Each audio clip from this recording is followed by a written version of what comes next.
Hello, everybody, and welcome to another Moonday Musings. So, we are exploring lots of things for this Monday because we have a lot of intense energies at play. So, I'm speaking to you on Monday, the 24th of October, and we are beginning this week with the dark moon in Libra. And then tomorrow we are welcoming in the new moon solar eclipse in Scorpio and the beginning of the beginning of eclipse season. The sun moved into Scorpio yesterday, so we're also this week welcoming in Scorpio season. So I don't know about you, but I have already been feeling the approach of eclipse season, and things have just felt very intense and I don't know, even a little bit chaotic, I think. And maybe when I spoke to you guys last week, I think there was some of that energy there as well. Maybe I've been saying this every time that I've been recording this particular podcast.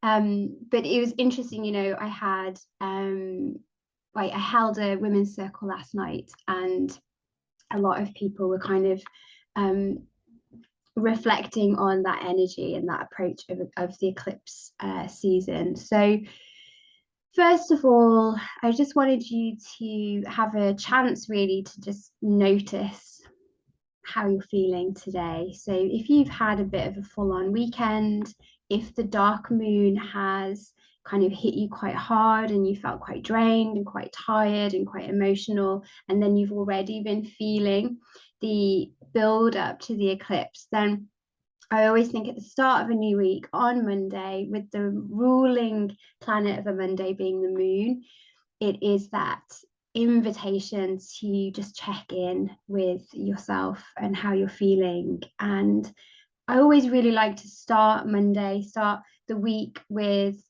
that question of not just how am I feeling, but what do I need from this week? So for me personally, last week was really intense. Things with Orla were a bit tricky. She just seems to be going through a little bit of a leap and like very intense meltdowns. She's not been napping in the day, so I feel a bit battered. And I think, asking myself that question this week is like, I really just need to rest and just try and come back to center a little bit more, try and recalibrate. And also the other thing that I'm really mindful of, which I want to share with you for this week, is to really prepare myself for this eclipse and also for the Samhain portal as well. So what I've actually done this morning that has been really lovely, and I already feel so much better for it, is I've cleaned my altar space. So got those beautiful essential oils into a lovely spray, sprayed down, cleaned my altar, and then I've just reset everything. So I've put up my cards for Scorpio season. I've got some beautiful images for Samhain. Let me show you actually this, because I bought this from my friend a couple of weeks ago. Isn't that gorgeous? So the artist is Dhemiah. So I don't actually know how to say it. I was going to try, and I thought it's some of those words to try and get it wrong. So Dhemiah.com if you want to have a look at some of her artwork. Those of you listening on the podcast, this is a beautiful illustration of a Samhain goddess standing over an almighty pumpkin. So yeah, do have a look at her artwork because it's really beautiful. So I've got some really lovely cards. I've got my my Scorpio image that I've put up for this month, and I've also got these delightful velveteen pumpkins that my mom and dad brought me the other week, which are just joyful. So I always really like to do that on the dark moon, particularly the day before a new moon. So just get everything down, clean everything. I change my crystals, I put some incense on, I cleanse all my crystals, and then I've actually reset my crystal grid as well. So I'll have got a big crystal grid that I have up on my altar for each month, and I'll change it when the sun moves into the next sign. So this one that I've done today is really in honor of protection, of grounding, but also connecting to the joyful and magical qualities of both eclipses and Samhain, because it's easy to get bogged down in them being a time of sometimes great transformation, shadow work, underworld journeys, and all of that. But there's also a lot of magic to be found in eclipses and in the Samhain portal. And I've used crystals to kind of help me remember that as well. So I've got black tourmaline for protection. I've got aura quartz for that kind of joyful, magical energy. Amethyst for connection to magic. I've got obsidian for protection as well. And then I've got snowflake obsidian for the same reasons. So I'm going to share some pictures of my crystal grids over on Instagram. So if you follow me, just have a little look in my stories and on my grid, and I'll pop those on there. So yeah, that might be a nice thing if you've got the opportunity today or even tomorrow to just think about that sense of transition that the dark moon is all about. So it's the closing down of one cycle before we begin the next one. And the other thing that we get with that day before, so the dark moon, the day before the new moon, is we get to cycle back to the new moon sign that we were in. Sometimes it's a little bit before, I should say, actually, because sometimes you might have had the moon already in the sign that the new moon is going to be in a day or two before. So just whenever the dark moon arrives back in the sign that the new moon was in, if that at all makes any sense, what I've just said. So for example, today the moon is in the sign of Libra, and our new moon last month, or a few weeks ago, was the new moon in Libra. So we've come full circle, is what I'm trying to say. So this is the reminder to look back, to go back into your journals, have a look at your new moon in Libra intentions, and just ask yourself, like, how has this lunar cycle treated me? What have I learned? And most importantly, I think here in the dark moon phase, we want to think about what we want to let go of and clear space for this new cycle. Okay, so let's go through what's happening for the rest of the week, and then we can kind of get stuck into a little bit more detail with things. So Moon is in Libra today. So as I said, go back, look at your new moon intentions. And it's a nice time today to reflect on what's been going on in your relationships for the last month. How have those qualities of Libra really shown up? So thinking about harmony, think about fairness, think about love, think about pleasure and self-care and self-love, as much as our love and our giving to others. Tomorrow the moon is going to be moving into the sign of Scorpio, and it's going to stay there until Thursday. And then, as I said, new moon solar eclipse in Scorpio tomorrow. So Scorpio is an intense sign. I love Scorpio. I love the qualities of Scorpio. My husband is a Scorpio. My brother is a Scorpio. My granddad is a Scorpio. And it's my rising sign. So I feel an affinity with Scorpio. But having said that, I also find that it always really works me. I find that it triggers me, and I find that I have to be very, very mindful when the moon is moving into Scorpio, and then particularly if there's any retrogrades or eclipses or anything like that in that sign, because what it does, I think what it does in general, but it definitely feels like it does this for me, is that it's a sign of karma and a sign of transformation, a sign of cycles. So like birth, death, rebirth. And so what can happen sometimes with a Scorpio eclipse is this feeling of kind of things being torn down or broken down, changing and transforming, and all of this kind of clearing space for us to step into a new version of ourselves.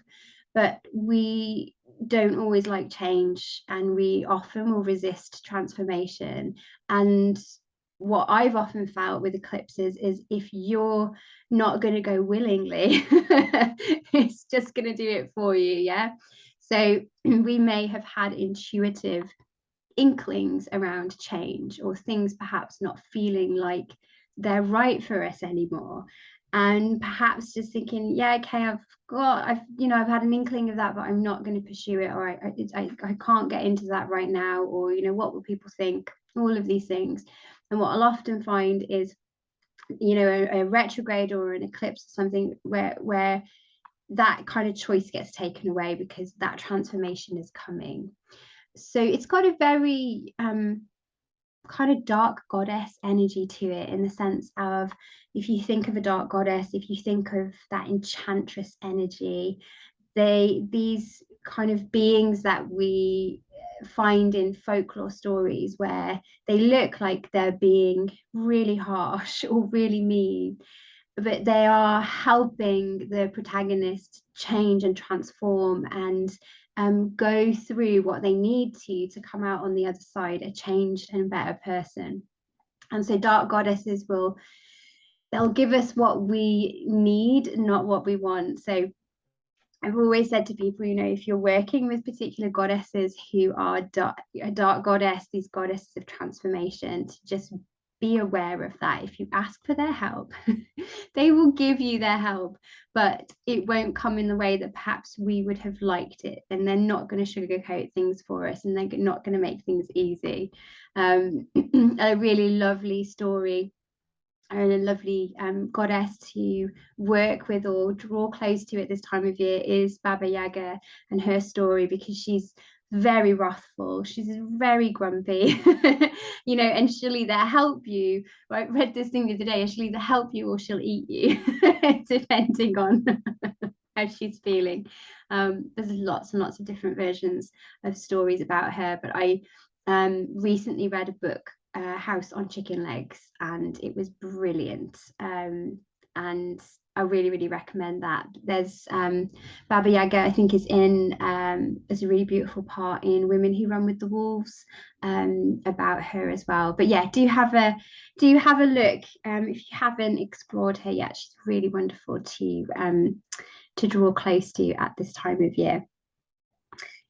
So a new moon in Scorpio kind of initiates that transition into winter, into the darkness, and it's so close to Samhain and the Samhain portal. And so all of these things that we start to see at this time of year, because of modern day Halloween, we all this kind of creepy and spooky stuff. The nights are really drawing in now. The weather is grim, so it all kind of lends itself to that kind of connection to the underworld. It's funny, as I'm saying these things, Bowie is just howling in the background. Apologies. So I've got a card to share with you that kind of really resonates with what I've just said. But let's carry on with what's going on through the week, and then I'll draw out the cards that I've got for today that kind of work with that Scorpio energy. So Moon is going to stay in Scorpio until Thursday, and then it is going to move into Sagittarius, where it's going to start to come a little bit more into its waxing crescent moon phase. So where we look up at the sky and we can actually see a little bit more of the moon. Sagittarius is quite a light sign. It's very positive, it's very expansive. And so you might find that a little bit of a relief as we get to Thursday, as the moonlight begins to increase and then we move into Sagittarius. We might just feel a little bit more of a lightness, might feel a little bit more social again. It's a sign of kind of philosophy and adventure and travel and freedom. So Saturday, it's going to move into Capricorn, which is a lovely grounded sign, and again, might be a little bit of a welcome relief just to kind of get earthed and have that beautiful maturity of Capricorn. But what I wanted to make you aware of, which may be adding to the intensity of eclipse season, is Mars is going to station retrograde on Sunday. Okay. So we've got eclipse portal, eclipse season, we've got Mars retrograde, and then we've got Samhain next week. So Samhain portal opening on the 31st on Samhain Eve. So these are intense energies. And I think when you look at what is going on in the world right now, you can kind of feel this playing out as well. So I would really, really say, try and put things in place for self-care, for energy protection, for energy healing. You know, try and remember that all of this stuff that is going on around us is going through us, you know, and it's heavy. It's hard to be constantly bombarded with so much chaos and news and sadness. And so we need to have these times where we can just kind of circle back to self, retreat a little bit, and just nourish and sustain ourselves so that we can go back into the world, you know, and be loving and giving to others. Yeah. So we'll talk more about Samhain next week, because next week's Moonday Musings will be working with Samhain Eve. So we will look more, like I said, more in detail at that next week. What I wanted to do now then is share with you, again, it's from Maya Toll's Wild Wisdom deck, because I just love it so much. Let me just have a slurp of my tea. Okay. So this is actually from the section on late autumn. And what's interesting about Samhain and Scorpio season is it is that liminal space. So Samhain initiates winter, but it's still holding the energy of late autumn. Okay, so it's got that feeling of being between two spaces. So this one here is called The Descent, and I just thought, look at this imagery here. So if you're listening on the podcast, it's sort of like almost one of those boats that you see going into the underworld, and then it's heading into a cave along a river with bats. So it looks very, very Persephone. So it says here, embrace your unraveling. In the cycle of life and death, both metaphorically and physically, there is the ascent, the time when we are young and growing, and then there is the descent, when all we have been begins to unravel. The descent is the most misunderstood part of our human experience, and so the most feared. But it is a part of our natural cycle. We move outward into the world, which is metaphorically associated with spring. We share our gifts and knowledge in the summer, and then descend inward to our own core in the autumn, allowing who we were in the outer world to unravel so we can realign with our inner truth. In winter, we are fallow, getting ready to begin again.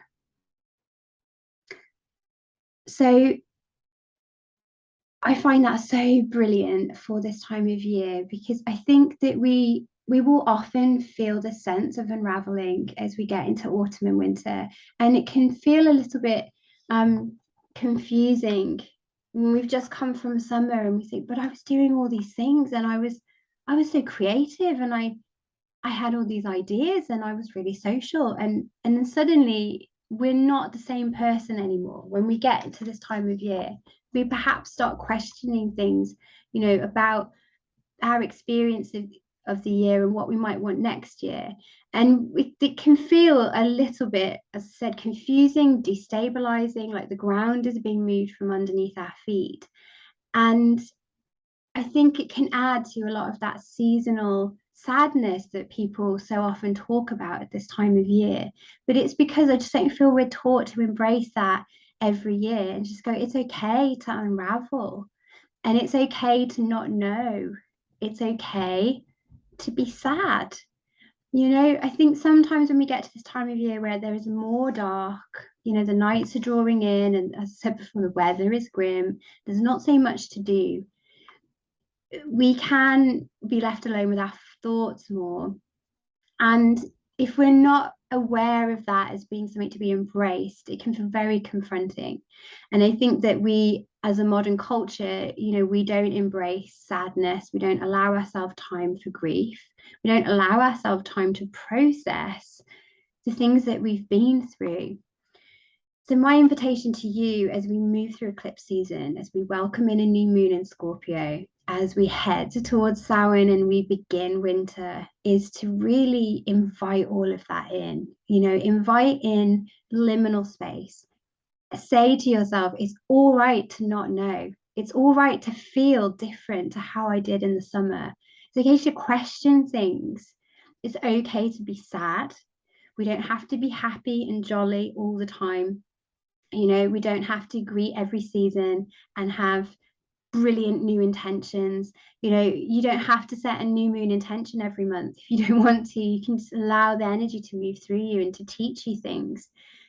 So taking a step back and just saying all of this is welcome, because all of this is going to be alchemized over the winter months, and we will feel different in the spring. All of this that we've journeyed through the underworld of the winter is working its magic through us, like Persephone working with Hecate down in the underworld during her descent. This is our time to come home to ourselves and to really connect with our magic, and to journey into self and question the things that we desire, the things that we want, what our passions are. All of these things are very, very Scorpio qualities. It wants to get into the nitty gritty, kind of it wants you to cancel your plans and it wants you to just, come on, let's do some like guided journeys. Let's connect with the dark goddesses. Let's journal. How are we feeling? What karmic stuff is coming up? What do you need to let go of from the past? What patterns are you stuck in? This is what Scorpio wants you to do. Not just keep trying to sustain the energy levels of your summer self. We have to let go of our summer self now. It's gone. Okay. Who is your winter self? What do they need? How can you care for them over this time? And what magic is waiting for you in the dark? So I hope that card speaks to you. That's one of the ones that I've got on my altar because I just think it's beautiful, and it's going to help remind me to stay really connected to this time of year. The other one that I have got up on my altar and I thought I'd share with you today is this card from the Good Tarot, and it's called Transformation. I think the image is beautiful anyway. And this is one of my favorite tarot decks. My parents bought this for me a few years ago for Christmas, I think. And I just love it. I love the artwork, but I love the way that the deck is laid out. It's just beautiful. So it's by Colette Baron Reed, and it's just a very small meaning for this one. So transformation. Nothing remains the same, and I need to accept that life evolves through cycles of birth, death, and rebirth. Now is a time of transition, as things are changing from one form to another. I need to allow this to happen for the highest good. I am called to let go the old so I can welcome in the new. So again, perfect for Scorpio, which is fiery transformation, eclipse season transformation, Samhain transformation. Okay, so I always try and keep these episodes succinct, but then I am a waffler, so I've probably been talking for quite a while already. Lastly, then, and then I'll leave you. I want to share some books with you, as always. So I just finished this book on Friday night. I actually couldn't put it down. So I was reading it in the bath and I was quite far off from finishing. And then something happens, maybe 3/4 of the way through, and it's quite shocking. And I just couldn't, I kept topping up the bath with hot water and I couldn't put it down. And it came down maybe like an hour and a half, 2 hours later. And my husband was like, "Where have you been?" I was like, "I am really sorry. Like, I actually couldn't put it down." So I finished the book. So anyway, it's this book, Perfectly Preventable Deaths by Deirdre Sullivan. It's just it's gripping. So it's set in Ireland. It's what is it? It's kind of, it's magic. It's a little bit horror. It's creepy. It's yeah, it's, I don't want to say too much because I didn't know anything about it and I really enjoyed reading it not really knowing. It's not too scary. I'm not very good with scary. That's probably my limit. This book is probably about where I can draw the line. But yeah, let me read you the back. So 16-year-old twins Maddie and Caitlin have moved to Ballyfran, an isolated, peculiar town in the mountains, a place where for generations teenage girls have gone missing. Caitlin has always been the confident one, and Maddie is used to being in her shadow. But in Ballyfran, their paths divide as Caitlin falls in love and Maddie begins to discover powers she never knew she had. Maddie will have to find something hidden deep within her if she's going to prevent her sister losing more than her heart to this strange town. But there's no compass for the human heart, and what feels right might be more dangerous than either sister realizes. There's no such thing as safe in Ballyfran. So yeah, if you want something spooky to read for Samhain, for Scorpio season, then yeah, I really, really recommend that. I like to do this as part of my seasonal living. So I have little stacks of books that I want to read at certain times of year. So I actually bought this last year in December, I think. It was on special and I saved it for October. And I've got a few others I'll put together. I might do a little video actually with going through all my spooky reads. And then I've got a set that I've got for winter, which has got a very different quality. So yeah, if you like to do the same, I really recommend that one. I'm just about to start reading A Witch in Time. And then I've also just bought the final in the Practical Magic series, the Book of Magic. So that should arrive at the end of the week as well. So I'll let you know how that goes. And then, yeah, lastly, this book. So Merry Midwinter, it's one of my favorite books for working with, clues in the title, midwinter. But actually this book starts at Samhain, and it's such a beautiful book. Gillian Monks writes in such a lovely way. It's got recipes, there's craft ideas, but what she's really helping us to do is prolong the magic of a time of year that can be very stressful and very busy, and sometimes we miss the magic, I think, of midwinter. And she invites you to kind of stretch it out. She's got things that you can do from Samhain all the way through until late January, early February, I think. So yeah, I would really, really recommend this. If you have it, then get it off your shelf and start rereading it. That's what we've been doing in book club. And yeah, just to kind of immerse yourself in the magic that is this time of year.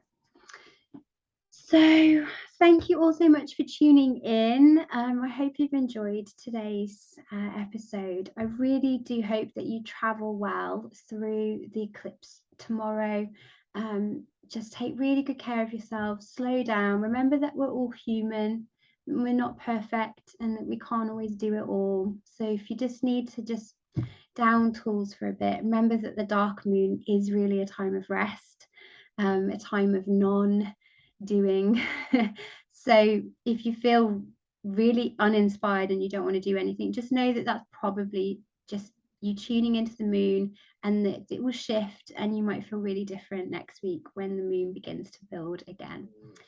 I will be back with a more lengthy episode talking about Samhain. I will try really hard to get that out this week, but I'm not going to make any promises because of all these energies at play. But I will try to get that out. But I've got my Samhain podcast episode from last year. So if you want to listen to anything now that is about that time of year, then just know that you can go back and listen to that one.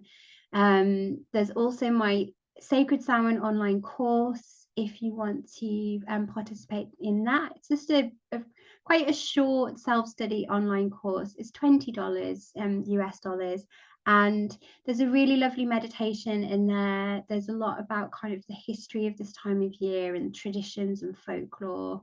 I've got crystal grid ideas, journaling sheets, recipes. There's a yoga practice in there as well. So yeah, I'll put the link to that in the notes here, and I forgot to put the link for the Persephone course in last week. I will remember to do that this time. So if you want to connect with that idea of the descent and the underworld and Persephone and dark goddesses, then my free course is available as well. So you're welcome to join me in there. And I'm also going to be taking part with Mother House of the Goddesses Samhain Fest. So we did this last year and it was a lot of fun. A lot of the Mystery School of the Goddess, which is the kind of sister site to Mother House instructors, we put in different bits and pieces into Samhain Fest, and it was a lot of fun. So I'll get the link to that when it's up for you. All right, so travel well, and I'll be back next Monday on Samhain Eve. All right, take care, everyone, and I'll see you soon.